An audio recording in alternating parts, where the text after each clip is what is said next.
Good morning and good afternoon to everyone. Thank you so much for joining us on this webinar on best practices in contractor safety management. We're so thankful for the Campbell Institute to be joining us and presenting their research today. This presentation is really a result of a formal research study of 14 world-class organizations. The goal was to gain best practices in the management of contractors. So if you've ever wondered what are other organizations doing and what's working well, this presentation is really for you. I know you'll be able to take away some best practices from this presentation, and Joy will cover a little bit more of the details of this study. My name is David Askvig. I will be your host today. I wanted to remind you, you are in listen-only mode. The presentation will last about an hour, and we will have a time for questions. So go ahead and locate there's a Q&A button at the top of your screen. That's how you can chat and present any questions. If you have any questions during the presentation, go ahead and send those in, and we'll have a time at the end for questions. With that, I want to introduce our two presenters for today. The first is Joy Inoue. She is the research associate for the Campbell Institute. She's worked on several research topics for the Institute, including EHS leading indicators, risk perception, and contractor safety management. She is a co-author of a recent journal article on leading indicators research and has co-presented on leading indicators at various conferences over the past year. The research of this contractor safety study has recently been featured in the BNA Occupational Safety and Health Reporter, the NIOSH Science blog, and other online safety communities.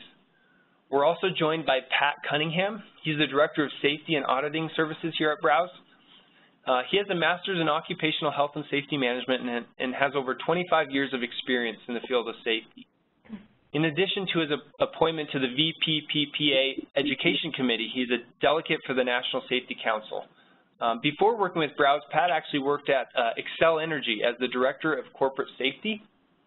And during that time, he was tasked with forming a contractor safety and qualification department. And he really had learned a lot during that time. And they gained significant insight into the metrics of supply chain compliance to company protocols, the need for in-house employee training, supplier training, and internal compliance of company policy. So with that, I'd actually like to turn the time over to Pat and get this presentation going. Thanks so much for joining us, everyone. Thank you, David, and thank you for joining us. A little bit about BROWZ. BROWZ is in the contractor qualification industry. So in short, BROWZ assists its clients and their contractor companies through each stage of the contractor life cycle that will be addressed during this presentation. The unique thing, BROWZ has a perspective regarding contractor safety management, as we have exposure to many host employer companies and their contractor companies that help bring their products and services to the marketplace. So we come with a broad perspective. BROWZ is proud to be a contributing member of the Campbell Institute and welcomes the opportunity to help shed light on contractor management challenges and best practices. All right, thanks for that, Pat, and thanks for the introduction, David. I'm here to give you a bit of overview before we get started with the presentation on the National Safety Council and the Campbell Institute, who I represent. So the National Safety Council, we're actually a 100-year-old congressionally chartered safety nonprofit. We're dedicated to saving lives by preventing injuries and deaths at work, in homes and communities and on the roads through our leadership, research, education, and advocacy. And obviously this presentation is really focused on that research part. We have over 13,000 member companies that represent nearly 8 million employees at more than 50,000 U.S. work sites.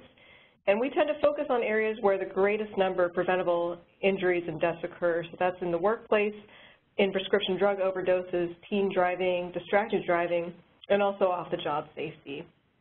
And if you're not already familiar with the Campbell Institute, the Campbell Institute is basically a business unit of the National Safety Council. We're considered the EHS Center of Excellence at NSC. The Institute was named after Robert W. Campbell, who was the first president of the National Safety Council, and we launched in 2012 with the mission of empowering organizations to achieve and sustain environmental health and safety excellence. We do this primarily through gathering and disseminating the best practices and lessons learned from our members and partners. And this research represents one of those best practice research projects that we are known to do. This slide here is a list of our participants in the Campbell Institute, and now that I look at this slide, I realize that we actually have a more updated one that includes more of our recent members, but this gives you a good idea of who belongs to the Campbell Institute, which member companies are in here. Each of our member companies and our partners share this vision of protecting people and preserving the planet, and each member goes through a rigorous application and evaluation process. And also to give you an idea of the organizations that are featured in this paper, there were 14 Institute members and partners that were involved, and each participant provided an in-depth interview and or documentation of their contractor policy guidelines. And so you can see these organizations are listed in alphabetical order. So you'll be hearing more specific examples of each of these organizations as we go through the presentation here. So when we look at contractors, one of the first things that we wanted to ask ourselves when looking at this research is what is a contractor? And we realized that this is kind of a complicated question to ask. As you see, as I bring up some of these questions here on the slide, you can see why it's so complex. Are contractors limited to just non-employees who happen to be on a company site? What if they are actually working off-site? Does the term contractor apply just to suppliers of equipment, the servicers of that equipment, or both? And also, are we talking about long-term and embedded contractors, or maybe even the short-term vendors? So you can see that there's a lot here that can encompass the term of contractor, and what we're really doing with this research is trying to take the broadest definition possible. So, you know, including those non-employees who also work off-site as well as on-site, both suppliers and servicers of equipment, and also looking both at the long-term and the short-term contractors. To kind of give you a global perspective of this, we have here a global look at contractors, and we have some statistics here from certain studies. You can see that this one KPMG study had like 70% of organizations contract more than 5% of their workforce. And that's actually, percentage of the workforce actually goes up as you look at, so it's something like 60% of organizations contract more than 10% of the workforce, or half of organizations contract more than 15% of the workforce. So there's a growing amount of use of contractors out there right now. Sometimes part of this is because organizations themselves struggle to attract that qualified craft labor, as seen in the second statistic here. It's harder to cultivate that kind of craft labor expertise in-house, and that's the reason why you see a lot of companies contracting out that work. We're also in an age of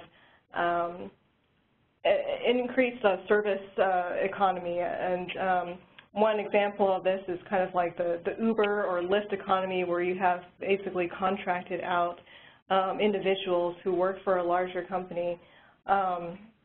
Something that plays into that is the number of self-employed individuals. That one statistic on the slide shows 15.5 million in the U.S. are self-employed right now, but that's expected to increase to up to 60 million by 2020. So you're looking at an age and an economy where there's going to be a lot, there might be a lot more individuals who contract out to other larger companies. I want to turn over to Pat to also make some comments about this. Yeah, thank you, Joy. I just want to add a comment on, during the recent Campbell Institute symposium that was held in February in Austin, Texas, this represented a lot of the premier companies in the United States and outside, and the audience was asked about the use of contractors at their workplaces. Almost all said that they relied on contractors, and with an informal show of hands, the average percent of contractors representing the total workforce was at 30%. So there was consensus in the room also that the trend for relying on contractors does not appear to be changing at any time in the foreseeable future. So they're here to stay. Right. Great. So now that we move on to more of the research and excuse me, why we got into it, we're looking at putting together a lit review and looking at the top compromising factors of using contractors, and we turn to journal articles to find these compromising factors. The first one is that financial pressures and impending deadlines often lead to contractors perhaps cutting corners or engaging in unsafe behavior. And also you have a problem with workers in temporary employment that may often work through minor injuries out of fear of losing employment, and that actually makes them susceptible to even greater injury. Secondly, you have hazardous forms of disorganization, such as lax training and supervision, fractured information flows. These things can compromise safety among contractors. Contracted employees and subcontracted workers may be undertrained and underqualified, and that lack of communication and supervision means that they may never acquire the needed skills or safety knowledge for the job.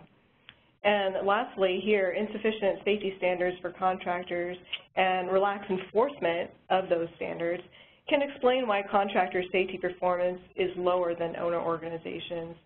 And these factors contribute not only to the compromised safety of subcontracted workers, they may also have spillover effects on product quality and the safety of regular workers. And so it's for these reasons that the participants of the Institute felt that pursuing research on contractors was timely and important. Pat, go ahead. Yes, regarding the first text box, I'd just like to make a comment that the lowest bid awards will be scrutinized for verification process used to select a safe contractor. I had some firsthand experience with this in a previous position, and the lowest bid award is no longer a good game plan to go with. So realize that after something does take place, 20/20 hindsight will come in, and you'll be asked to evaluate or provide your evaluation process for why you selected a given contractor. Under the second text box, I just want to make sure that you need to have contractual assurances that workers will have on-site supervision when they show up on site, and that may seem common sense, but that's not necessarily the case. So you will need to make arrangements to make sure that there'll be on-site supervision. And under the last text box, I just want to make sure that in areas where there's been some problems is that there needs to be a unified set of rules that are enforced equally, and if any infractions are found, that the host employer will follow up with the contractor and make sure that job site inspections are being done and conducted both by the contractor and also by the host employer. Yep, great. Moving on to the next slide here, one thing that we tried to do to structure this research is to look at the broader contractor life cycle and then also ask our Campbell Institute participants what their best practices are at each of these steps along the life cycle. So this project actually began with the convening of 15 EHS professionals from Institute organizations in September of 2014. And in reviewing the research and studying the ways that safety is compromised when using contractors, the group collectively decided to couch their practices within these 5 steps. So before work commences, there are typically 3 stages, and the first 3 stages that you see here: pre-qualification, pre-job task and risk assessment, and contractor training and orientation. And then during contractor work, there's the monitoring of the job. Finally, after the completion of the work, there's a post-job evaluation, which can be the basis for contractor requalification and also the restart of the contractor life cycle. So Pat and I will go through these stages and highlight the best practices of the research participants in each stage. You'll see that the majority of the best practices are actually found in the first 4 steps of the contractor life cycle. And then when we get to the last step of the post-job evaluation, That's where you'll find the most common challenges that our Institute participants face in managing contractor safety. So without further ado, I'll get to the first step here on pre-qualification best practices. In this pre-qualification stage, all 14 of our research participants assess contractors on their safety statistics, such as EMR, incident rate, DART, and OSHA recordables, fatality rate, etc. These numbers are typically very well understood across organizations, which make them pretty much standard for data collection and evaluation. These numbers are just a baseline, however, for some organizations. Others, they compare contractor rates against those in the same or similar NACES code, or they may even ask for performance on leading indicators. I know Pat has something to add here. Yes, thank you, Joy. As a rule, no company relies on one injury or illness evaluation metric. Most companies rely on several. This allows for insight on more specific information, and for me, I always like to look at it to see if all the metrics are trending in the same direction.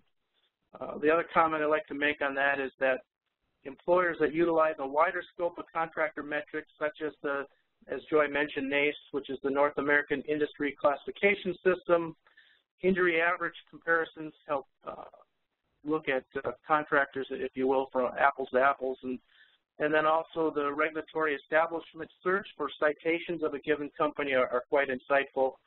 Companies that look at a wider variety of metrics have a clearer view of the contractor's historical performance. Okay, great. Another best practice that came out of the pre-qualification stage is that the majority of our research participants, 10 out of the 14 in fact, used third-party pre-qualifying agencies such as BROWZ. And this is due in large part to the size and number of projects that involve contractors at Campbell Institute organizations, the widespread use and large scope of contractors in global organizations necessitates the services of pre-qualifying companies to really handle a large part of that initial vetting process. And additionally, as you know, these third-party agencies assist contractors in finding performance gaps and works with contractors to bridge those gaps. Some of the examples I have here is that Schneider Electric will use a pre-qual agency, especially for high-risk contractors, and to ensure compliance with insurance requirements. And AECOM uses a third-party pre-qualifier in the industry where they tend to do a lot of work, which is oil and gas. So those are a couple of examples here. Pat, something from you? Yes, in my biased opinion, I think there's 4 greatest benefits to using a third-party verification services. And the first one would be a repository, having a consolidated repository of information. This allows for a greater access of information so host employers can make better decisions.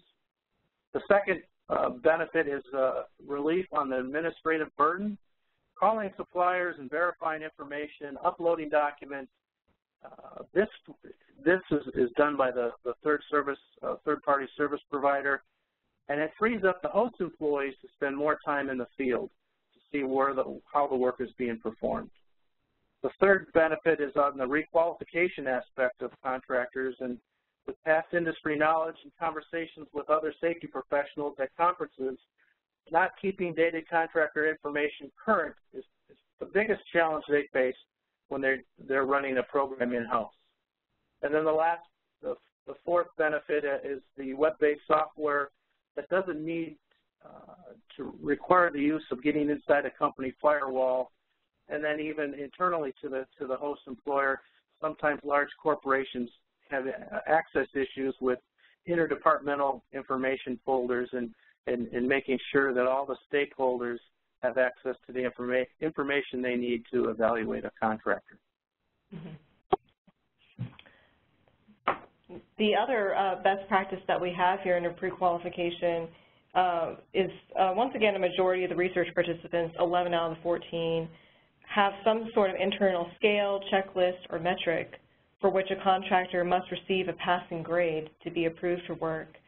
And an example can be assigning a letter grade to contractors based on safety statistics, the presence of safety programs. Sometimes they have responses to a safety questionnaire that play into that, and also field audits can contribute to that internal scale or rating system. Pat, a comment from you? Yes, thanks, Joy. On the first text box, I'd like to add that the use of a rating system allows for contractors to be rated or ranked within their own industry group and or risk level. Suppliers know that their safety efforts are being compared to their competition. I believe this creates an environment where contractors are being awarded work based on their investment in safety.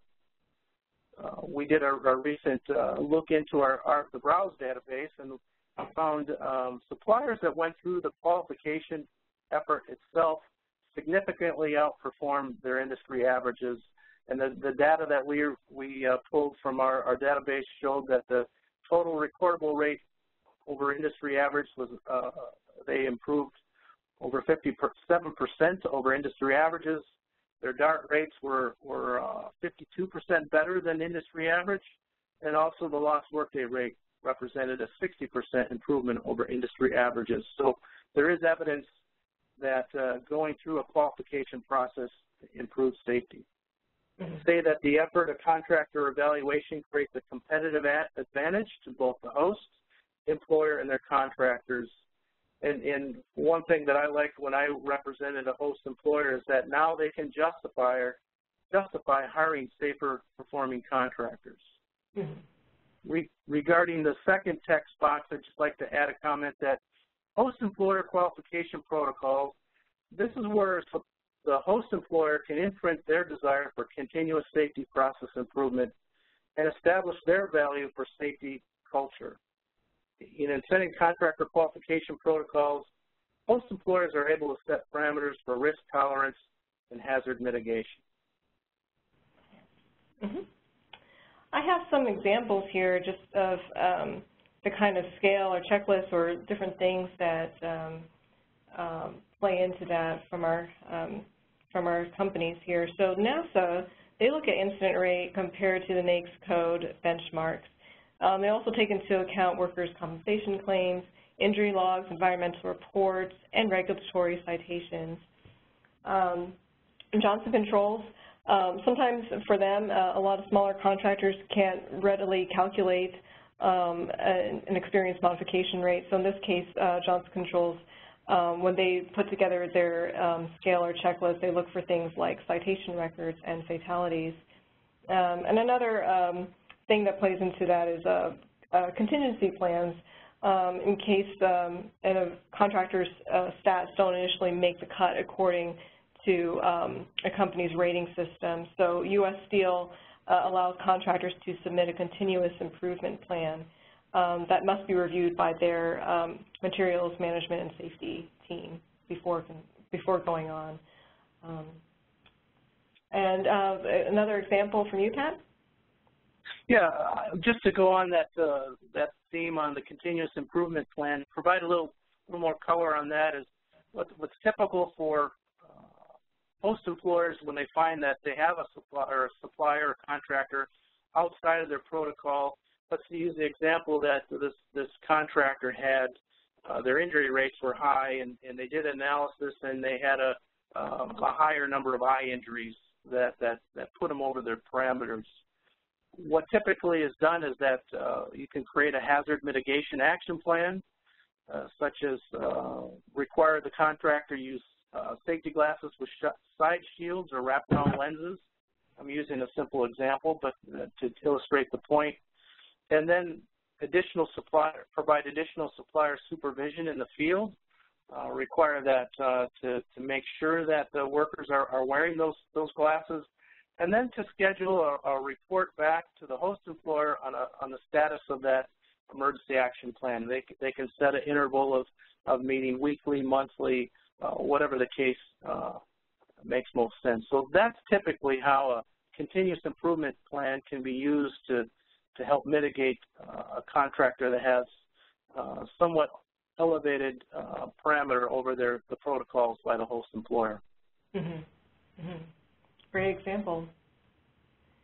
We move on to the second step of the contractor lifecycle, and this is the pre-job task and risk assessment part. And under this step, 2/3 of our research participants, 9 out of 14, had a method to evaluate the risk rating of the work to be performed. And that was typically done per a risk matrix. And that was to place contractors in a predetermined risk category or liability category. And based on this assessment, some organizations may require further action, such as additional pre-job meetings. They might have additional walkthroughs that might go along with that based upon the risk rating. And let me pause here for another comment from Pat.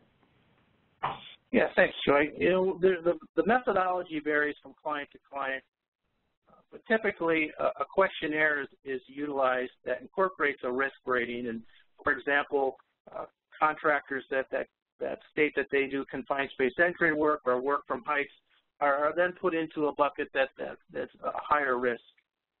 It's typical to see contractors being grouped into 3 categories of risk: low, medium, or high, and there's lots of variety between there, but that's typically where it comes out. And then the granularity for contractor assessment is really based on the risk level itself, what bucket, if you will, they fall in.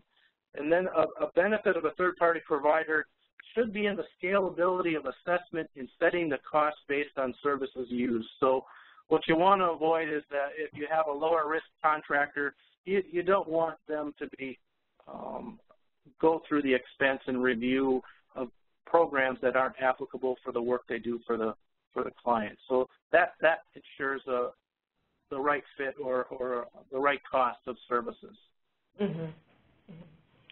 Yeah, and I also have some examples here of just how this risk rating is taken into account. So Georgia Pacific, they perform an initial risk assessment that's based on the broad scope of work, and then another assessment based on the contractor's detailed work procedure.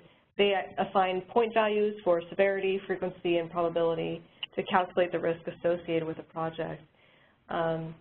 Norfolk Southern assesses risk in terms of insurance liability and the type of work involved, especially if it's close to an operating rail line, which indicates a higher risk for them.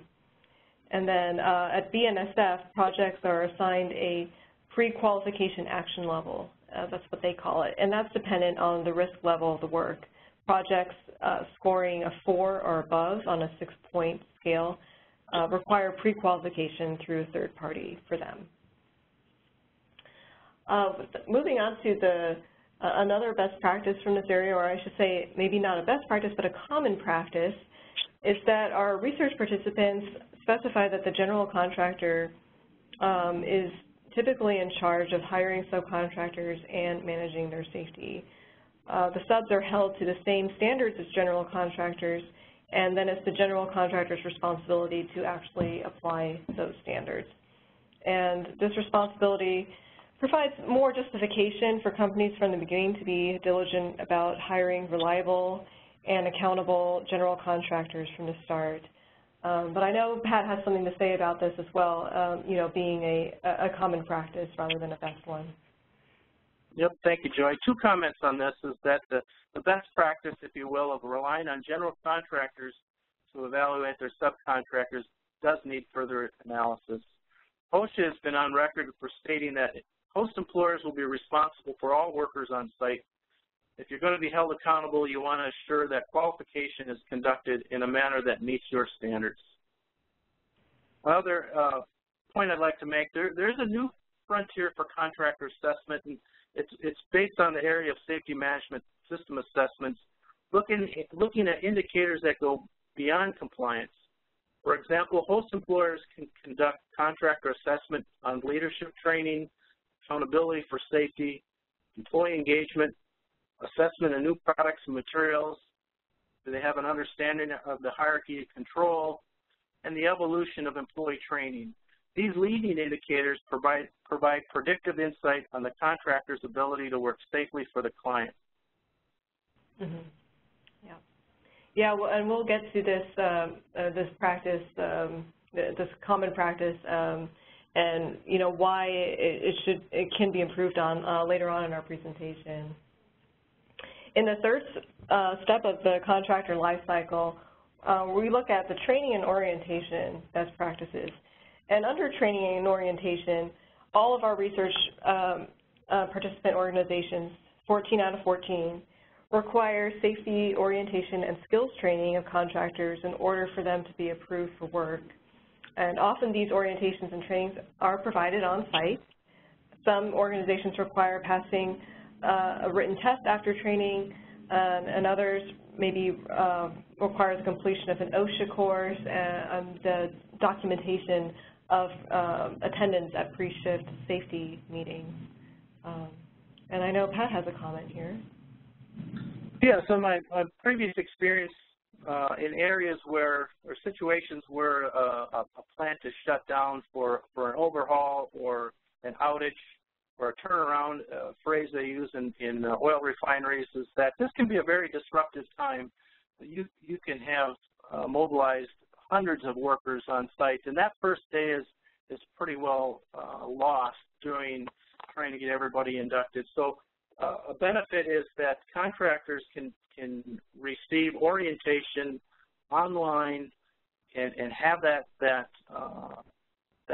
orientation passed before they step foot on the property, and using a scored quiz can be included to quantify worker understanding. Sometimes run into situations where a worker said, well, I wasn't aware of X, Y, and Z, and when they've been shown their performance on the quiz that they did understand that aspect of it, if there is a investigation and you want to quantify that people did have an understanding, you can use that as evidence that you did your due diligence and provided that on-site orientation and made sure that workers understood what was being required of them. Mm-hmm. Yeah, and we have some other examples here from our membership for training and orientation. At FLOR, contractors attend a contractor HSE alignment kickoff meeting with hazard awareness and compliance training that's to be completed within 1 week of the start of work. Firmenich, they have a general safety orientation that includes a contractor safety video with a test directly afterwards on which they must score 80% or higher, or they're not allowed to work on the job. And then AECOM requires leaders to complete a 30-hour OSHA course, and then all other contracted personnel to complete a 10-hour OSHA course before beginning work on their sites. Another thing from training and orientation is specialized training. And specialized training is often provided by Campbell Institute organizations. All the organizations in our study require special permits or training for specific kinds of work. It's including but not limited to things like confined space entry, electrical work, hot work, energy control, forklifts, and elevated work.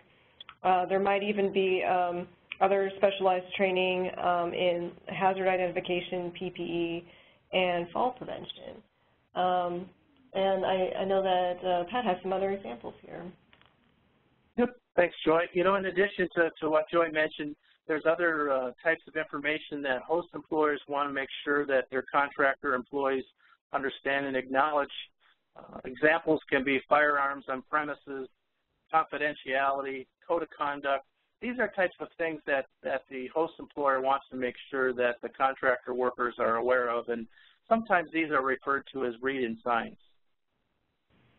Mm-hmm. Yeah, and I also have some other examples here from two members. At USG, specialized area trainings are completed through a contracted online program. And for Cummins, they actually hold refresher programs in job-specific areas, and those are held at least annually for long-term suppliers. Some institute organizations will also hold refresher training courses, and they may have contract worker badges indicating their training in specialized areas. Other examples from you, Pat?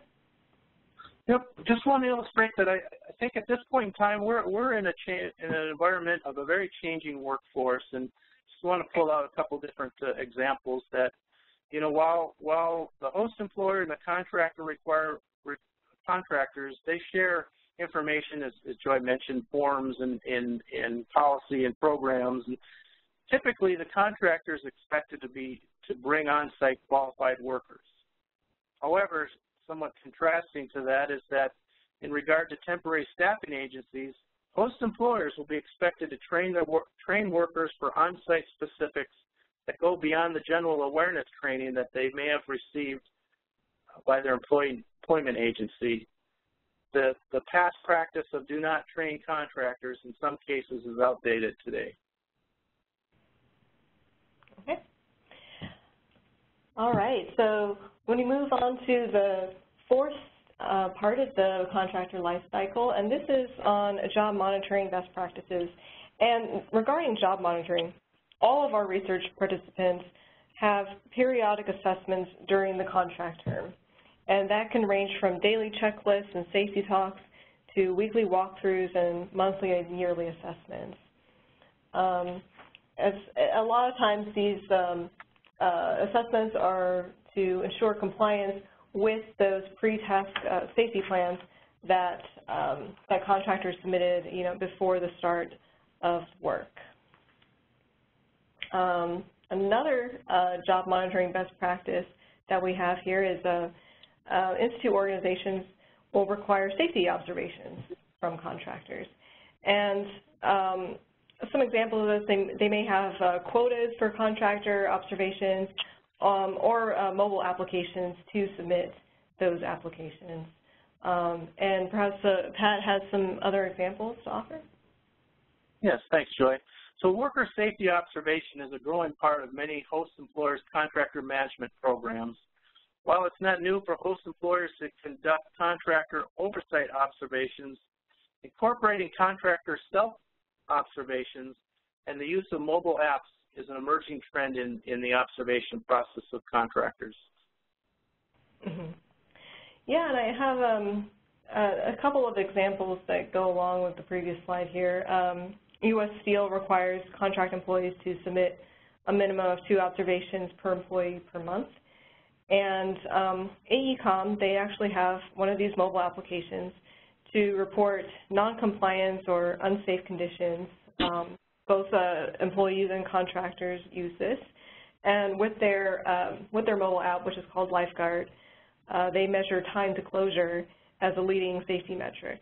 And when a report is logged, the application alerts the contractor and then tracks the time for that report to be closed. Moving on to another job monitoring best practice is the maintenance of incident and near-miss report logs. That's crucial to monitoring contractor safety during a project. Near-miss reports can be treated as a leading indicator and can be used to take proactive safety measures. A lot of times these reports on incidents, they look at also the corrective actions and the actions taken. You know, were those corrective actions actually put in place in order to evaluate the performance of contractors? And a comment from Pat here.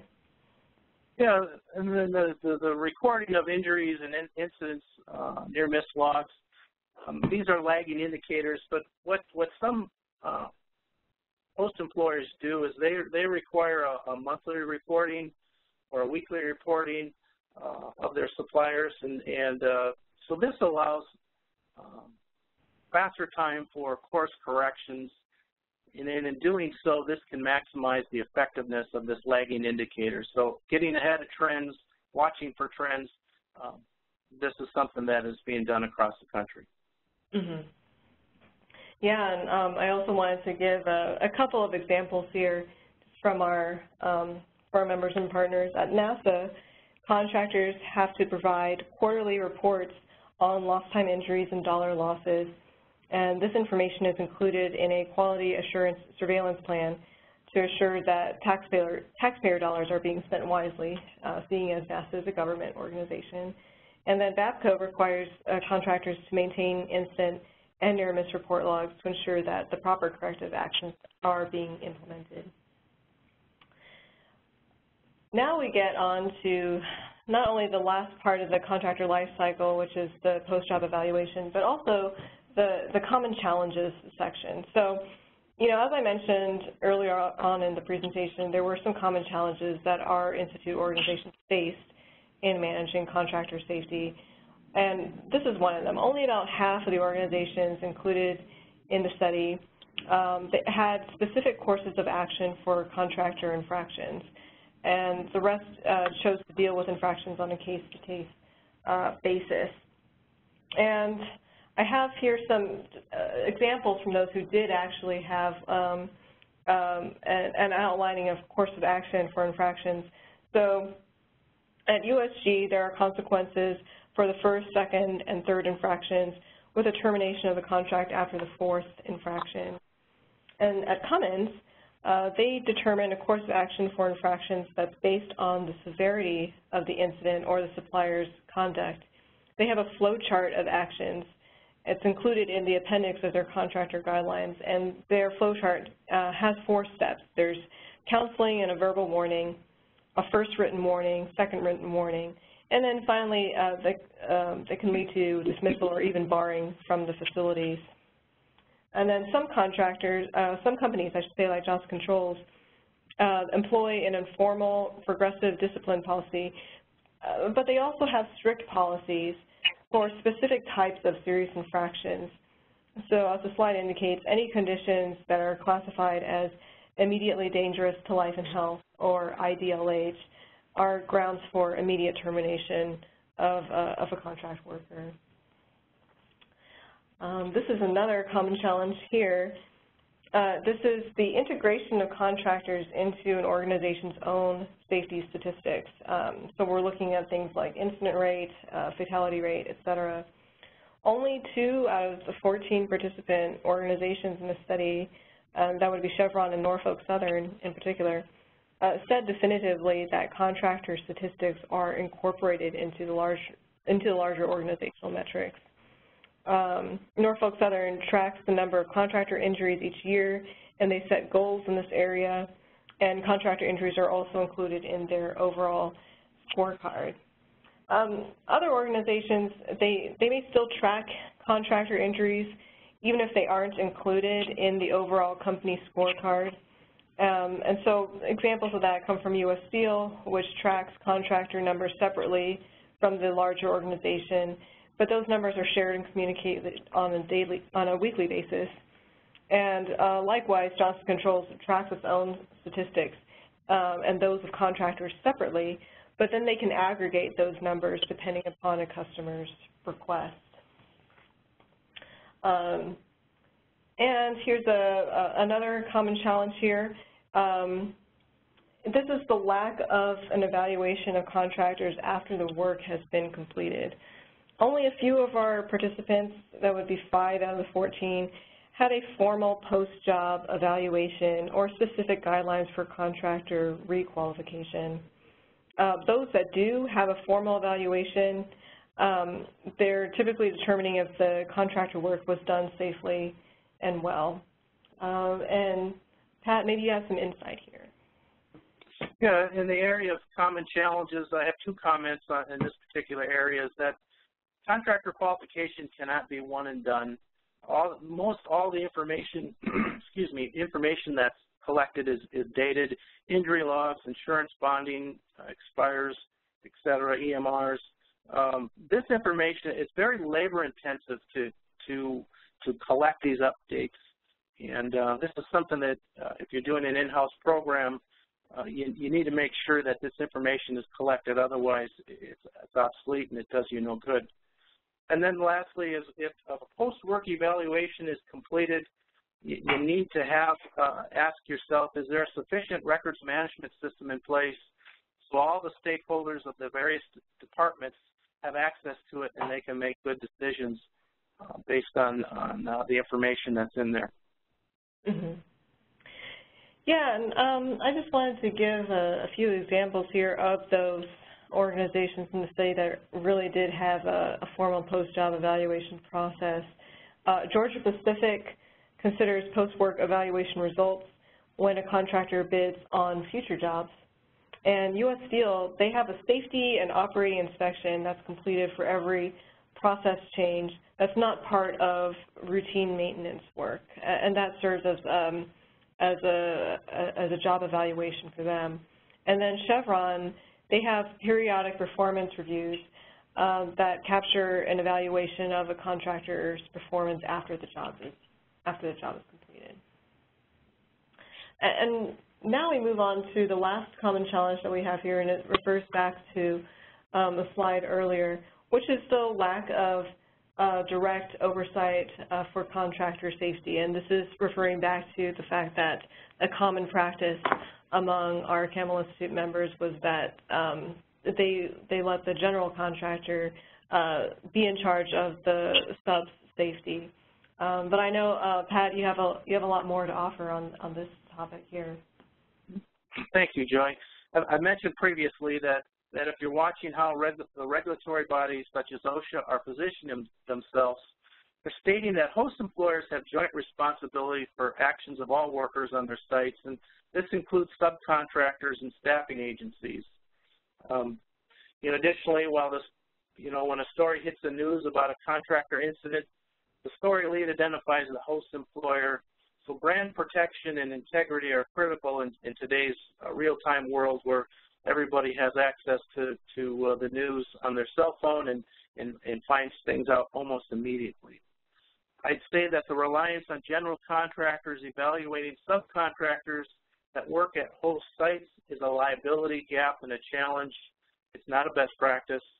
I'd say that all companies that perform work on the property of a host employer should be vetted through the host employer. Mm-hmm. Right, agreed. So that kind of, we're kind of winding down here with our presentation, but I just wanted to share this graphic here that is pulled out of the white paper, and it summarizes the best practices and common challenges that we've been talking about throughout the presentation. So we can say that with certainty that the pre-qualification process of contractors is rigorous across the organizations represented in this study. The analysis of safety statistics is standard. The Campbell participants have gone beyond just looking at the numbers and also considering contractors' use of leading indicators, the quality of their safety programs, and the presence of continuous improvement plans. And, the effort put into orienting and training contractors is evidence of the need to mitigate risk and extend that culture of safety to all the workers on site, temporary or otherwise. Several of our participants mentioned the benefit of helping contractors achieve better performance through more rigorous training and adherence to policies, and thereby lifting the standard of the industry as a whole. And on the challenges side, the extensive vetting process makes it a little surprising that so few of our participants in the study had a formal method for evaluating contractors once the work is finished. Most of our participants, however, agreed that a thorough post-work evaluation and a rubric for contractor requalification are just good practices to have. And then also integrating contractors into owner safety statistics is another area where there is less consensus among our Campbell participants, but given time, this may be another best practice among our high-performing EHS organizations. And Pat, some concluding comments from you. Thank you, Joyce. Three final comments from me, and then we can go on to the questions. I believe that the Campbell Institute white paper is an excellent read on the topic of contractor qualification. I recommend that host employers and contractor companies conduct a gap analysis on the 5 stages of the contractor life cycle: the pre-qualification, the pre-job task and risk assessment, training and orientation, monitoring of the job, and post-job evaluation. Once they do that, then they should develop action plans to mitigate any process gaps they have. The second comment I'd like to make is, in the February 2016 edition of Health and Safety, an article by Scott Roberts, page 46, he speaks about the contractor management life cycle and more importantly on the host employer contractor partnership. And this partnership I thought was the key in his article. It says, so my recommendation is that for both parties at a minimum meet once a year and review quantifiable metrics and process improvement, and more importantly is relationship building. I think companies that do this are going to be more successful than companies that do not. And, regarding the 5 phases of the contractor life cycle, in my opinion, the 2 that are most overlooked and need most work would be the monitoring of the job and the post-job evaluation, which represent the 4th and 5th ladders on that rung. Mm-hmm. Joy? Yeah, so that kind of concludes our presentation part of the webinar here. I know David had some thoughts to add here. Yes, before we jump into questions, we always like to let you know what we have coming up. We're actually going to be presenting a webinar at the end of this month, June 30th, at 2 p.m. Eastern, and basically on the screen there's a link there to sign up. As we all know, calculating ROI is the foundation of really any sound business investment, and it's a question that we at BROWZ get asked quite a bit as we work with companies. What is the return on investment? This next webinar will outline a process for assessing the economic value of investing in contractor compliance management. We'll talk about potential direct and indirect costs of implementing the program in-house, perhaps doing nothing, or using a third party. All right. Well, thank you, everyone, for joining us for this webinar. Really appreciate your time. Thank you, Joy. Thank you, Pat. I appreciate your time, and take care.